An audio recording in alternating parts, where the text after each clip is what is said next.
Boa noite, queridos irmãos. Vamos abrir a Escritura no texto que dá sequência aí às exposições que têm sido feitas aqui, todas as quintas, na quinta da palavra.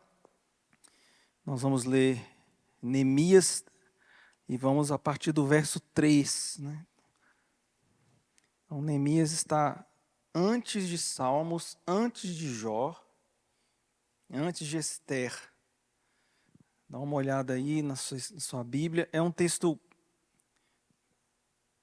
um pouco diferente de ser lido, então eu já peço aos irmãos um pouco de paciência nessa leitura, porque nós vamos ler alguns nomes bastante estranhos, para nós, mas é um texto belíssimo e eu pretendo ler esse texto inteiro com vocês. Então eu vou lendo e eu vou dar uma pausa para a gente dar uma respirada. E vou até o final, aí eu vou até o verso 32. Então, Neemias 3, do 1 ao 32. Então, antes de Salmos, antes de Jó, antes de Ester, a gente vai ter Neemias, tá? Para trás de Salmos. Isto. Tranquilo? Deu certo? Então, vamos lá. Neemias 3, preparem, esse texto aqui é maravilhoso, esse texto. Eu estou com a ARA, tá? A revista atualizada. Neemias 3, 1 diz o seguinte: Então se dispôs Eliasibe, o sumo sacerdote, com os sacerdotes seus irmãos, e reedificaram a porta das ovelhas, consagraram-na e assentaram-lhe as portas, e continuaram a reconstrução até a torre do Sem e a torre de Hananel. Junto a ele edificaram os homens de Jericó. Também ao seu lado edificou Zacur, filho de Inri. Os filhos de Razenaá edificaram a porta do peixe, colocaram-lhe as vigas e lhe assentaram as portas com seus ferrolhos e trancas. E agora, meus irmãos, eu quero que você observe quantas vezes vai aparecer ferrolhos e trancas na nossa leitura, tá? Verso 4. A seu lado reparou Meremote, filho de Urias, filho de Cós, junto deste reparou Mesulão, filho de Berequias, filho de Mesabel, a cujo lado reparou Zadok, filho de Baaná. Verso 5. Ao lado destes repararam os tecoitas, os seus nobres, porém não se sujeitaram ao serviço do seu senhor. Verso 6. Joiada, filho de Passeia, e Mesulão, filho de Bezodias, repararam a porta velha. Colocaram-lhe as vigas e lhe assentaram as portas com seus ferrolhos e trancas. Junto deles trabalharam Melatias, Gibeonita e Jadom, Meronita, homens de Gibeão e de Mispa, que pertenciam ao domínio do governador de além do Eufrates. Ao seu lado reparou Uziel, filho de Arias, um dos ourives. Junto dele, Ananias, um dos perfumistas, e restauraram Jerusalém até o muro largo. Verso 9. Junto a estes trabalhou Refaías, filho de Ur, maioral da metade de Jerusalém. A seu lado reparou Gedaías, filho de Arumafe, defronte da sua casa, e a seu lado reparou Ratus, filho de Hasebneias. A outra parte reparou Malquias, filho de Harim, e Razube, filho de Paate-Moabe, como também a torre dos fornos. Ao lado dele reparou Salum, filho de Haloés, maioral da outra meia parte de Jerusalém, ele e suas filhas. Então, observe que nós temos mulheres trabalhando nessa reconstrução aqui. Verso 13. A porta do vale reparou-a Hanum, e os moradores de Zanoa edificaram-na e lhe assentaram as portas com seus ferrolhos e trancas, e ainda 1000 côvados da muralha até a porta do monturo. A porta do monturo reparou a Malquias, filho de Recabe, maioral do distrito de Bet-Haquerem. Ele edificou e lhe assentou as portas com seus ferrolhos e trancas. A porta da fonte reparou a Salum, filho de Cozé, maioral do distrito de Mispa. Ele a edificou e a cobriu, e lhe assentou as portas com seus ferrolhos e trancas, e ainda o muro do açude de Selá, junto ao jardim do rei, até os degraus que descem da cidade de Davi. Depois dele reparou Neemias, filho de Asbuque, maioral da metade do distrito de Bet-Sur, até defronte dos sepulcros de Davi, até o açude artificial e até a casa dos heróis. Sim, meus queridos, Neemias estava junto com o povo, trabalhando com a mão na massa, né? Aliás, essa obra aqui começou por causa dele, e eu vou falar daqui a pouco sobre isso. Então aparece Neemias aí, a parte que ele estava trabalhando. Verso 17. Depois dele repararam os levitas, Reum, filho de Bani, e ao seu lado Razabias, maioral da metade do distrito de Keila. Depois dele repararam seus irmãos Bavai, filho de Renadade, maioral da metade do distrito de Keila. Ao seu lado reparou Ezer, filho de Jesua, maioral de Mispa, outra parte defronte da subida para a casa das armas, no ângulo do muro. Depois dele reparou com grande ardor Baruque, filho de Zabai, outra porção deste ângulo do muro, até a porta da casa de Elaisibe, o sumo sacerdote. Depois dele reparou Meremote, filho de Urias, filho de Cós, outra porção desde a porta da casa de Eliasibe até as extremidades da casa de Eliasibe. Verso 22. Depois dele repararam os sacerdotes que habitavam na campina. Depois repararam Benjamim, Razube, defronte da sua casa. Depois dele reparou Azarias, filho de Maazéias, filho de Ananias, junto à sua casa. Então, observe que tinha pessoas que estavam trabalhando de frente à casa que eles moravam. Tinha pessoas que caminhavam muito para ir trabalhar, e tinha pessoas que estavam reconstruindo de frente à casa deles. Acabamos de ver isso aí no verso 23, não é? Verso 24. Depois dele, reparou Binuil, filho de Enadade, outra porção desde a casa de Azarias até o ângulo e até a esquina. Palau, filho de Uzai, reparou defronte o ângulo e da torre que sai da casa real superior, que está junto ao pátio do cárcere.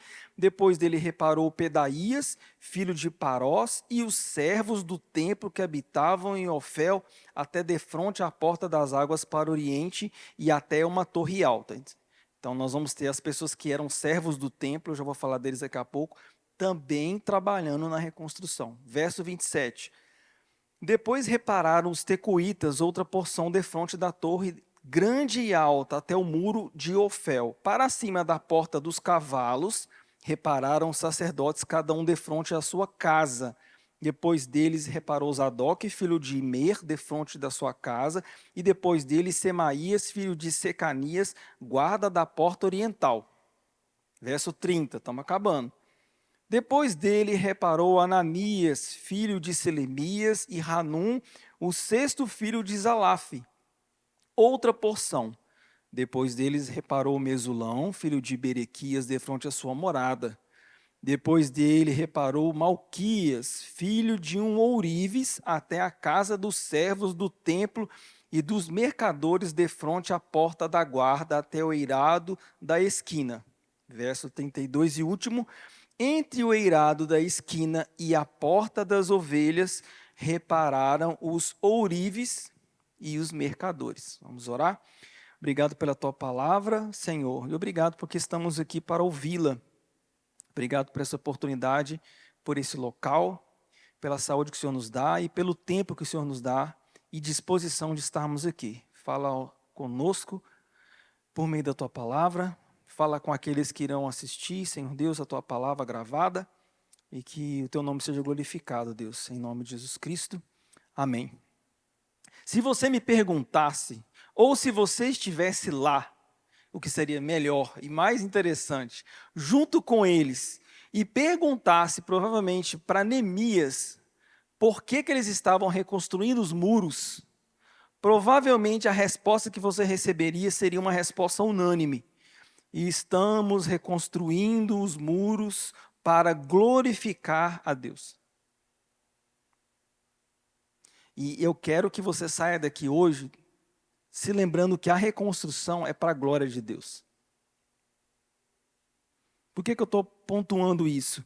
Porque dizem os comentaristas, os historiadores, que o povo de Deus aqui, nesta terra, em Jerusalém, depois de praticamente 80 anos, lembrem-se, meus irmãos, nós estamos há praticamente mais de 80 anos de uma reconstrução.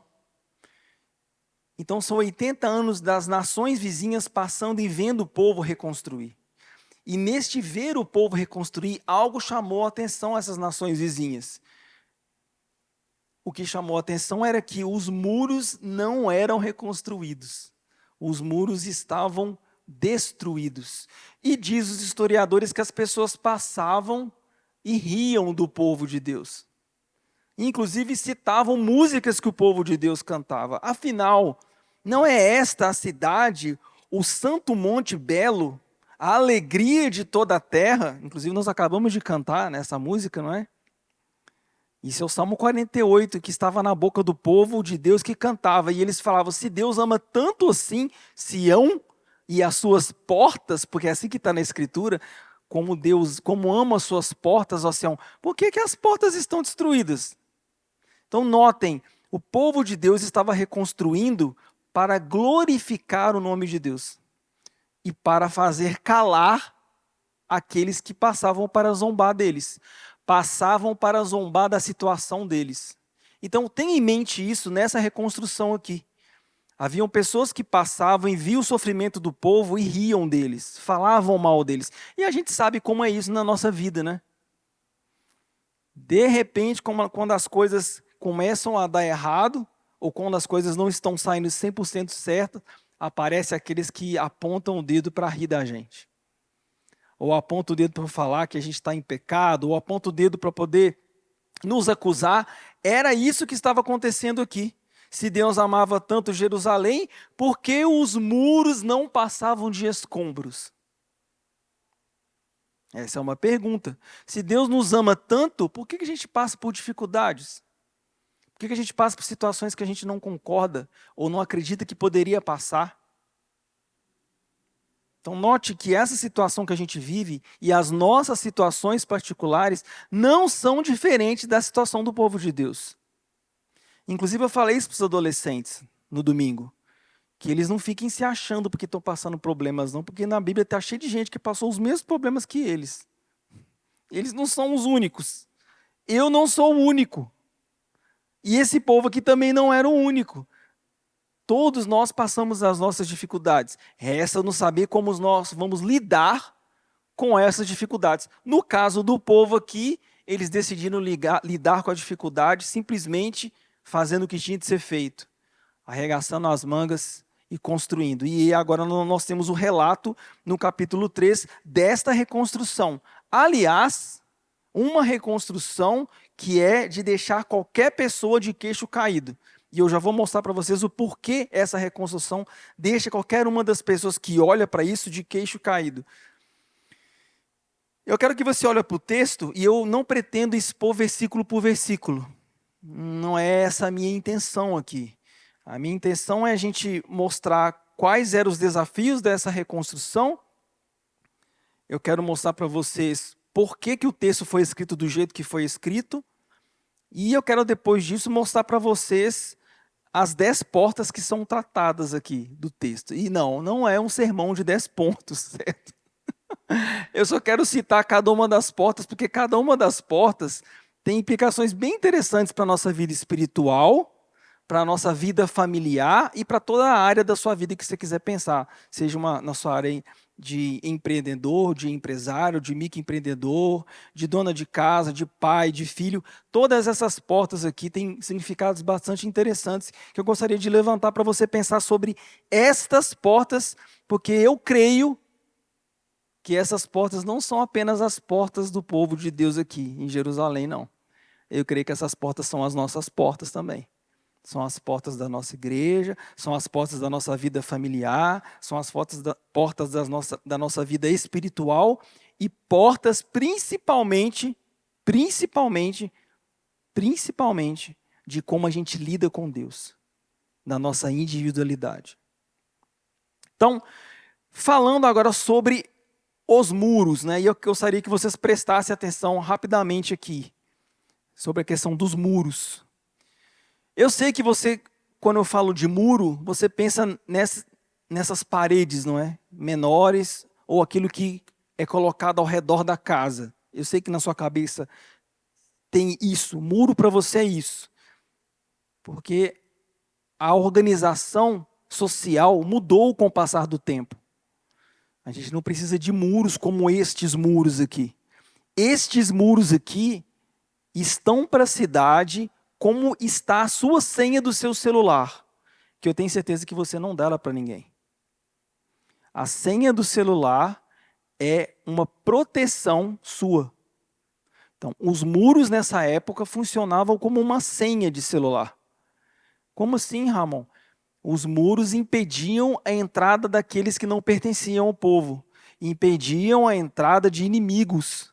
Então, os muros funcionavam como um sistema de proteção da cidade. O principal sistema de proteção de uma cidade eram os muros, nesta época aqui. E é por isso que nos chama a atenção o fato de que quando o povo de Deus começou a reconstruir, o povo de Deus não começou pelos muros, o que normalmente toda a nação faria, né?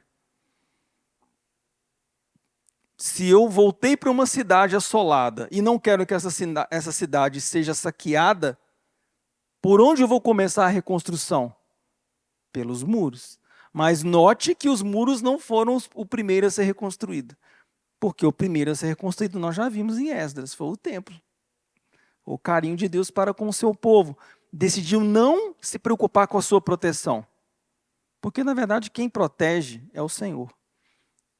E é por isso que eles reconstruíram. Também por isso que eles reconstruíram o templo. Então, nós estamos na última etapa provável aqui de uma reconstrução que deveria ter sido a primeira, os muros. E aí, a respeito dos muros, eu quero trazer algumas informações para vocês.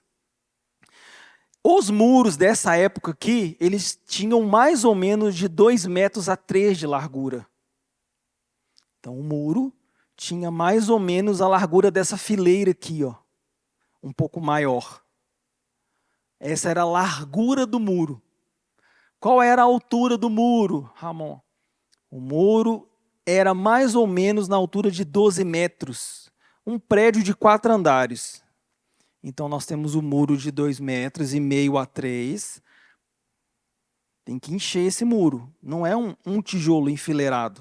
Olha a largura do muro. Nós temos a altura de um prédio de 4 andares. E qual é a extensão da construção desse muro?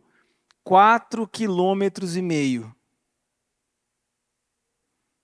Então, vocês estão entendendo o tamanho dessa reconstrução aqui?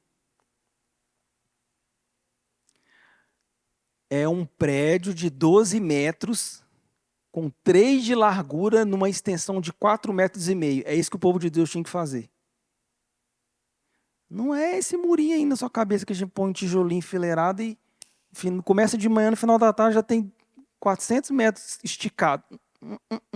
Era muito trabalho. Vocês estão entendendo por que tem essa quantidade de pessoas trabalhando? Inclusive mulheres, que não era comum. Mulher está fazendo isso aqui. Porque era necessário muita gente para essa reconstrução. E aí, eu quero chamar a sua atenção o fato de que nós temos diversos tipos de trabalhadores aqui, que eu não sei se você, na leitura, percebeu. Na leitura, nós tivemos governantes, que são os nobres, né? Tivemos sacerdotes, inclusive nós temos sumos sacerdotes aqui. Tivemos pessoas comuns, tivemos os profissionais da construção, tivemos homens, tivemos mulheres, tivemos pessoas que trabalham com ouro, são os ourives, pessoas que fazem perfume, os perfumistas. Tivemos, além disso, pessoas que não moravam na cidade, que moravam a mais ou menos 18 quilômetros de distância e que vinham ajudar nessa reconstrução. É cerca de 40 tipos de pessoas e grupos que estão aqui nesse texto, para fazer uma reconstrução de um prédio de 4 andares com 3 de largura, com 4,5 quilômetros de extensão. E aí, como que se deu essa reconstrução, Ramon? Todos foram reconstruindo ao mesmo tempo. Não tinha, eu vou esperar o ourives, depois do ourives sou eu. Não. O texto nos mostra todos ao mesmo tempo reconstruindo, para que se fechasse o círculo ao redor da cidade.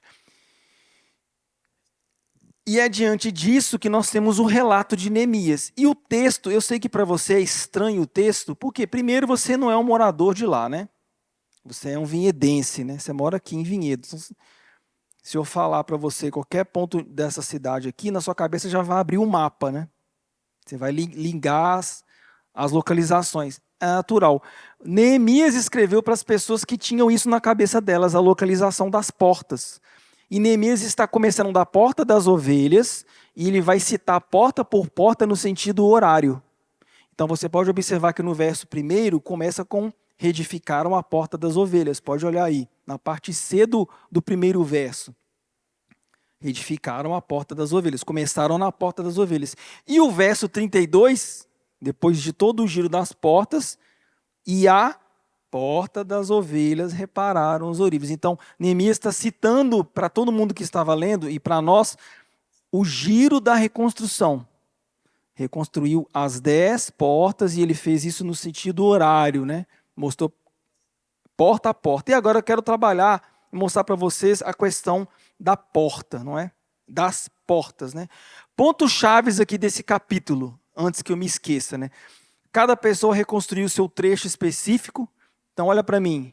Cada pessoa reconstruiu uma parte. Ela não reconstruiu tudo. Mas o tudo só foi reconstruído porque cada um reconstruiu a sua parte. E sim, se cada um não reconstruir a sua parte, o tudo não será reconstruído, meus irmãos. É isso que o texto está falando. Como que 4,5 km foi reconstruído, Ramon? Porque cada um reconstruiu a sua parte. Não esperou o fulano. Não esperou, deixa que o ourives, deixa que o sacerdote faz, deixa que o levita faz, deixa que o pessoal de Tecoa faz. Não, eu vou reconstruir a minha parte, seja perto, seja longe. Tudo foi reconstruído, porque cada um reconstruiu a sua pequena parte. Alguns trabalhadores trabalharam em frente à casa, cuidaram das coisas que estavam perto deles. O que nos mostra que há trabalho perto da gente. Mas alguns também trabalharam longe, como eu já citei, pessoas que caminhavam 18 quilômetros para poder trabalhar. Certo? Carregar pedra, carregar massa, carregar madeira. Encher um muro de 3 metros, meus irmãos. Olha, é um trabalho surreal isso. É muito trabalho aqui.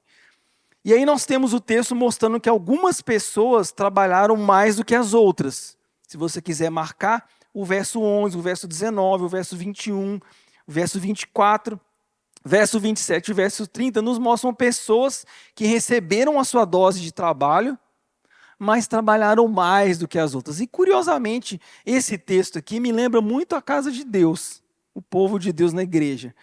Tem alguns que trabalham mais do que os outros. Inclusive, tem alguns que são como o Baraque aí do verso 20, se você quiser dar uma olhada, né? Porque é a única pessoa que o texto fala que trabalhou com ardor. A tradução aqui é que ele queimava.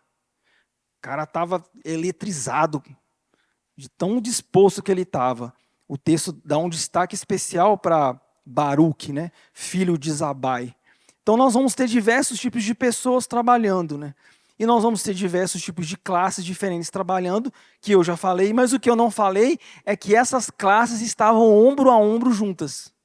Então nós tínhamos o sumo sacerdote do lado de uma pessoa comum trabalhando. Todos estavam trabalhando juntos.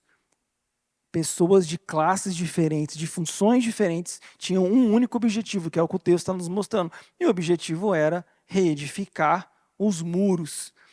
Essa obra, meus irmãos, não é só uma obra de engenharia. Aqui nós temos a restauração da identidade de um povo. Aliás, muros é proteção. E muros, olha para mim aqui, muros é para separação daqueles que não fazem parte, para que não entrem. Muros é limite. Está fora dos muros, não é do nosso povo, não pertence à nossa cidade. Tem que entrar pela porta. Estão entendendo como é que funciona essa questão dos muros? Muros é definição de identidade. Não vai entrar qualquer um e falar que é do povo. Não funciona assim. Tem que entrar por meio das portas. Então, os muros colocam limites. Os muros colocam proteção e os muros definem a identidade de quem está dentro para aqueles que estão do lado de fora. Então, muros tem muito a ver com a identidade da igreja. Muros tem muito a ver, inclusive, com a confessionalidade da igreja, que é aquilo que define o que a pessoa crê, ou o que a igreja crê. São os limites da fé da pessoa. E agora nós vamos para as 10 portas. E eu gostaria que você desse uma olhada na sua Bíblia, que eu vou estar citando os textos, e a gente lê os textos e eu faço comentário sobre cada uma dessas 10 portas que são colocadas nos muros. Lembrando que as portas são para a entrada ou para a não entrada. É para isso que serve uma porta. Ela serve para entrar, quando aberta, ou ela serve para impedir a entrada quando fechada. A primeira porta é a porta das ovelhas. Está no verso 1 aí da sua escritura. Porque eles começaram pela porta das ovelhas, Ramon? Eles começaram pela porta das ovelhas, porque era pela porta das ovelhas que se passavam os animais para o sacrifício e para o culto. Olha que coisa mais linda. Então, qual é a primeira porta que eles vão começar? É a porta da guarda? Porta dos cavalos? Não. Olha que coisa mais maravilhosa. Eles vão começar pela porta do culto. A porta que todo mundo passava com os animais, com destino ao templo, para fazerem o sacrifício. É a chamada porta das ovelhas. A outra porta que eles vão trabalhar está no verso 3. É a porta do peixe. Essa porta ela ficava entre duas torres, e ela já fazia parte do sistema de defesa. E por que porta do peixe? Porque era por essa porta que se passavam os mercadores e comerciantes de peixe. Inclusive, os estudiosos falam que perto dessa porta tinha um mercado de peixe. Então, negócio não passava pela porta das ovelhas. Negócio passava pela porta do peixe. Então, a gente tem uma porta específica para trabalhar com coisas, com dinheiro, com negócio. Estão entendendo a separação? Porta velha, verso 6. E essa porta, quando eu estava lendo, estudando, eu dei tanta risada nessa porta. Porta velha. Essa aqui é uma porta muito famosa. Na Escritura ela é chamada, no Novo Testamento, de porta da esquina.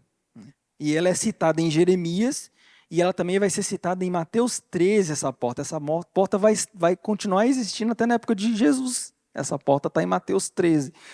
Por que é chamada de porta velha? Porque essa provavelmente é uma das primeiras portas da construção da cidade antiga. Só que a cidade não passou por uma reforma, não é numa nova cidade. Só que mesmo na nova cidade, a porta continua sendo velha. Normalmente, porta velha é na cidade velha. Mas a Escritura nos mostra que os fundamentos, aquilo que é antigo, deve permanecer. Mesmo sendo uma cidade nova, o nome da cidade era uma cidade nova nessa parte, o nome da porta não é porta nova. O nome da porta continua sendo porta velha. E todos que passavam pela porta velha e adentravam a nova cidade, olhavam para a porta velha e se lembravam dos antigos marcos, de tudo aquilo que Deus fez no passado. Porque o novo, meus irmãos, sempre é reconstruído e sempre é feito em cima daquilo que é antigo. Nós não podemos descartar o que é antigo. E é isso que está nos mostrando aqui essa porta velha. E é muito paradoxal ter uma porta velha na parte da cidade nova. Temos a porta do vale, que é o verso 13 aí. Essa porta é muito especial, porque foi nessa porta que Neemias começou a sua investigação. Inclusive, ele investigou de noite essa porta. E foi por causa da porta do vale e depois da investigação de Neemias, que ele decidiu que era necessário reconstruir os muros. Então, a Porta do Vale foi o marco para o começo de um trabalho que virou livro e que nós estamos vendo aqui nessa noite. Depois nós vamos ter no verso 14, a Porta do Monturo. Essa porta era a porta de saída para um vale, Vale de Inom, e saída do quê, Ramon? Não entrava? Não, nessa porta não entrava, nessa porta só saía, e só saía lixo dessa porta. Então, tudo aquilo que não pertencia ao povo, tudo aquilo que era jogado fora, o povo de Deus jogava e passava pela porta do monturo. É onde a cidade jogava o seu lixo. Então, o lixo não passava pela porta das ovelhas, o lixo não passava pela porta do vale, o lixo não passava pela porta dos peixes, o lixo passava por uma porta específica, tinha uma porta para colocar o lixo para fora. O nome dessa porta, Porta do Monturo. Verso 15, nós temos a Porta da Fonte. Essa porta é uma porta que ficava próxima do monturo e junto com a próxima porta, que é a das águas, no verso 26, essas portas estavam localizadas na passagem da água. Então, a cidade onde Neemias estava, Jerusalém, não era uma cidade construída próxima de um rio, não é? Diferente de outras cidades. Então, eles necessitavam de que se fosse passado água até a cidade. E essas portas eram de passagem de água. Inclusive, para aqueles que irão assistir depois, o pessoal do louvor, né? Haviam pessoas do templo responsáveis para carregar água. Qual que é o trabalho meu? O seu trabalho é levar e trazer água. Então as pessoas iam, pegavam a água e traziam água, levavam água para o templo. Os servos do templo, descendentes dos gibeonitas, foram transformados em tiradores de água. Isso está lá em Josué 9:23. Olha que interessante. Depois nós vamos ter a porta de Ofel, que era uma porta na parte sul. E essa porta era muito importante porque ela estava fortificada junto a uma torre. Então era uma porta estratégica. Depois nós vamos ter a porta dos cavalos, verso 28, que eu já citei. E essa porta ficava ao norte da porta das águas. E essa porta dos cavalos era porque próximo a essa porta se reuniam os cavaleiros. Que cavaleiros? Os cavaleiros que eram guerreiros, se utilizavam dessa porta. A porta do verso 29, e é a penúltima porta, nós temos a porta oriental, ou chamada Porta Dourada. Essa porta, diz a tradição, que foi a porta por onde Jesus Cristo passou no domingo de Ramos. Né? No domingo que Jesus entrou pelo templo, ele passou por essa porta, a chamada Porta Oriental ou Porta Dourada. Né? Isso diz a tradição. Né? E aí nós temos, por último, a Porta da Guarda. Meus irmãos, a Porta da Proteção da Guarda foi a última porta. Por incrível que pareça, nós temos a Porta da Guarda citada por último aí. Ficava na extremidade nordeste. Era nessa porta em que se juntavam os soldados e era feita a inspeção dos mesmos soldados. Por isso, Porta da Guarda. E aí, nós temos no verso 32 o giro final do relógio. Entre o eirado de esquina e a porta das ovelhas, repararam os ourives e os mercadores. Então, nós vamos ter pessoas que trabalham com ouro, trabalhando do lado de mercadores para a reconstrução da porta das ovelhas. Então, essas são as portas, e aí eu quero destacar algumas questões para a gente encerrar e abrir para as perguntas. O verso 5 vai nos mostrar pessoas do povo de Deus que não quiseram trabalhar. Pode observar aí, o verso 5 fala que os nobres não se sujeitaram ao serviço. Então nós vamos ter na casa de Deus, vamos ter pessoas do povo de Deus que vai falar assim, não quero saber de reconstruir. Aqui o texto está mostrando. Isso não é comigo. A cidade é dele, está desprotegida, está todo mundo trabalhando, mulher trabalhando, a pessoa fala, não é comigo. É assim. Na obra de Deus, vai ter gente que vai olhar para as coisas que são deles e vai falar, não é comigo. Isso é para outra pessoa. Então o texto nos mostra isso, né? Então não fique chateado, né? Porque isso é natural de acontecer, né? Isso acontece. É triste? É bastante triste ver isso. Mas o texto nos mostra uma realidade que não é diferente, não é? O ritmo e a precisão da obra. O texto nos mostra uma coordenação impressionante, como eu acabei de falar para vocês. Cada trecho tinha os limites claros e cada pessoa trabalhava com limites claros. Vou trabalhar de tal lugar a tal lugar, vou reconstruir de tal lugar a tal lugar. E cada pessoa reconstruía. Então era organizado, era disciplinado e era coordenado, porque era todo mundo ao mesmo tempo. Estão entendendo o que estava acontecendo? E para deixar você mais assustado, porque eu fiquei assombrado, né, quando eu vi isso. Se nós temos a reconstrução durando 80 anos ou mais, sabe quanto tempo demorou a reconstrução dos muros? 52 dias. Eu vou repetir. Se por um lado nós temos a reconstrução já durando e perdurando, né, como essas exposições aqui desde o começo do ano, muito e muito e muito, nós temos uma reconstrução dos muros que é uma coisa assustadora. Provavelmente, quase 2 meses, eles terminaram essa reconstrução. De tão coordenada e tão bela é para a gente. Lições práticas. Trabalhar para Deus é para todos.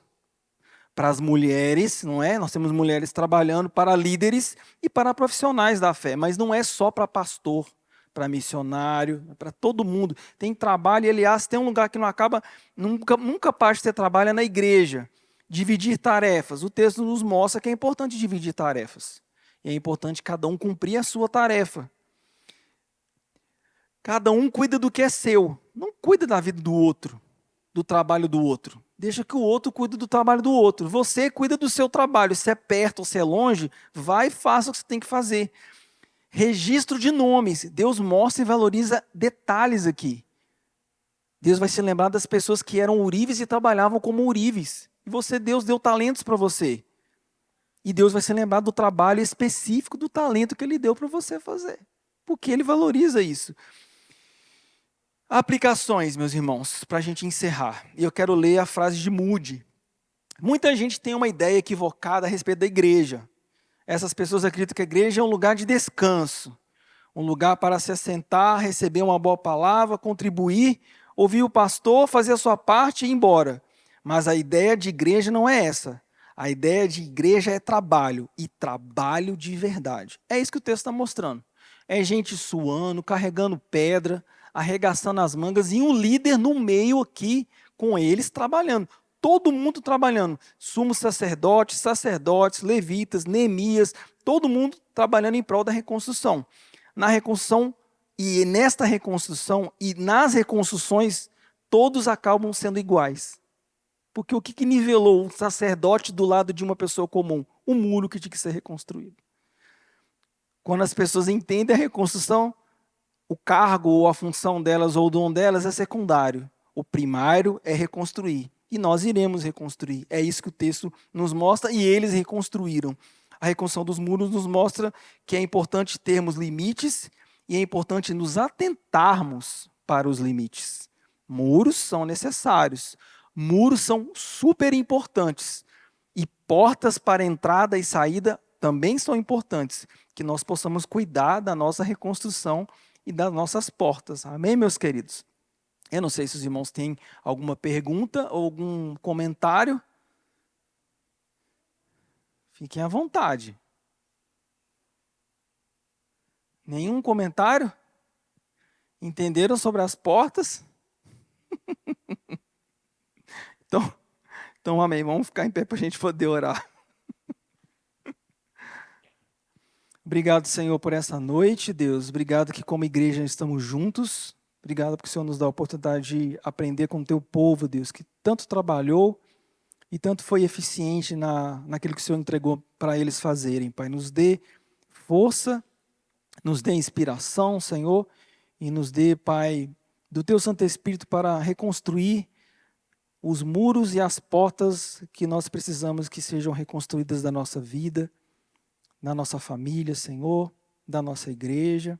Nos ajude, Pai, a sermos humildes e a trabalharmos juntos, Pai, uns com os outros, Pai, nos dedicando, Pai, e reconstruindo aquilo que o Senhor tem nos dado para reconstruir, Pai. Leva-nos em paz para os nossos lares, nos proteja, Senhor Deus, guarda cada um que está presente, aqueles que não puderam estar também, que o Senhor proteja-os e abençoe aqueles que ouvirão a Tua palavra gravada, Senhor Deus. Te louvamos e te agradecemos por essa noite e o fazemos em nome de Jesus Cristo. Amém.